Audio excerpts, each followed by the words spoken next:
My name is Dennis Fagan. I run the security for World Wrestling, and one of our wrestlers that lives down there is missing. Okay, what's his name? Chris Benoit. It was a particularly brutal and vicious murder. It was something that showed some sign of real rage. Chris was just this gentle giant. Nobody expects their friend to kill their family. Like, what? I can't point my finger at one thing and say this is what caused my brother-in-law to snap. People need to understand that that was not him. He was my hero. I need to talk about this. If you're going to say I'm glorifying a murder, stop listening now. It's Saturday night. I'm going to go into Laredo, Texas. We're doing the Texas Loop. I get to Laredo, and Chris, myself, and Scott Armstrong are going to ride together. And then later I get a call from Chris, and he goes, "Oh man, I'm not going to make it." I go, "What's wrong?"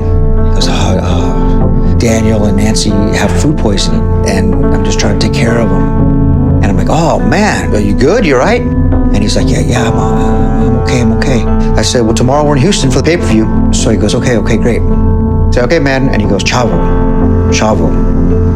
I go, "Yeah?" And he goes, "I love you." And I'm like, "Okay, brother, I love you too, man."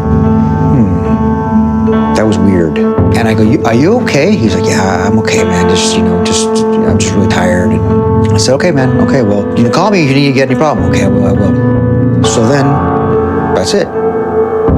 About 5:30 in the morning, I get a text, and it was from Chris's phone, and it said, "The dogs are in the enclosed pool area, and the back door is open." So I'm just half asleep, and I see this text, and I'm like, "The heck is that?" All of a sudden, 30 seconds later, I get another text from Nancy's phone, and it says the exact same thing. I was like, "What? That's weird." I get another text right afterwards, tells me his physical address. What is that? So I disregarded, thinking I'm picking Chris up in 3 hours at the airport. So then, I meet Scott downstairs. We go get breakfast, and I talk to him. I go, "Hey man, did you get a weird text from Chris?" And he goes, "Yeah, I did." I said, "What did it say?" And he said the exact same thing. We drive to Corpus Christi for the next show. Still no word from Chris.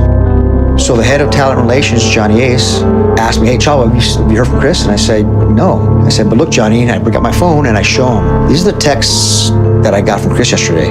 And Johnny, in his raspy voice, is like, "Chavo, why didn't you show us these yesterday?" And I'm like, "Look, man, we're covering for Chris. We didn't know where he was. You didn't know where he was." The office starting to get concerned because it was getting to be like 1, 2, 3 o'clock in the afternoon. So Vince McMahon has sent a wellness check to his house. I was in my patrol car just riding around the county, and was pretty close to the area when the call went out. My name is Larry Alden. I was with Fayette County Sheriff's Office. I was lieutenant in charge of the shift that was working the day of the Benoit incident. I had been a detective for about 15 or 20 years. I'd probably see Chris Benoit once or twice a week at the gym, which was right in the middle of Fayetteville. He didn't talk a lot, and he was pretty focused on getting his workout in. I never heard anything about him. I didn't even know where he lived at until the call came out on the radio that day. I wasn't thinking of anything other than a welfare check, or maybe he was sick, maybe drunk. Didn't really know what.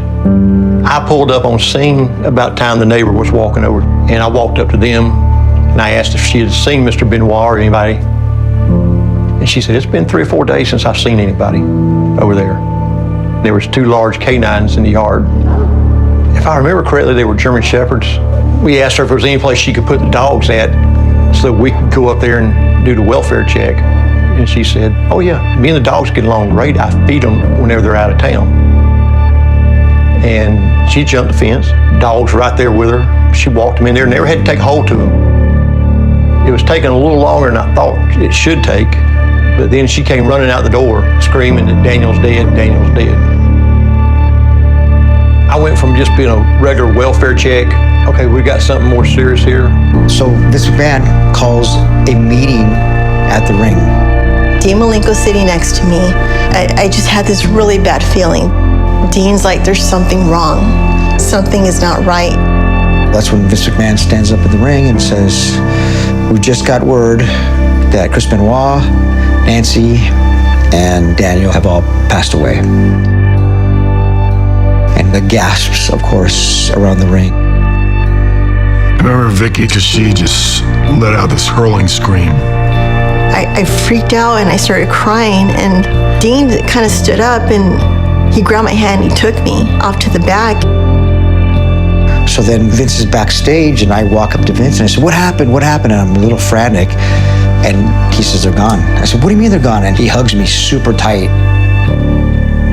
And my head's on his shoulder, like crying to Vince, like, no, like, what happened? I don't understand. Nobody understood because no one knew the details yet.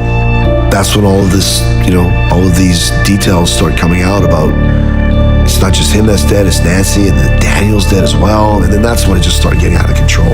The father killed his wife and son and then committed suicide. That's what's happened here.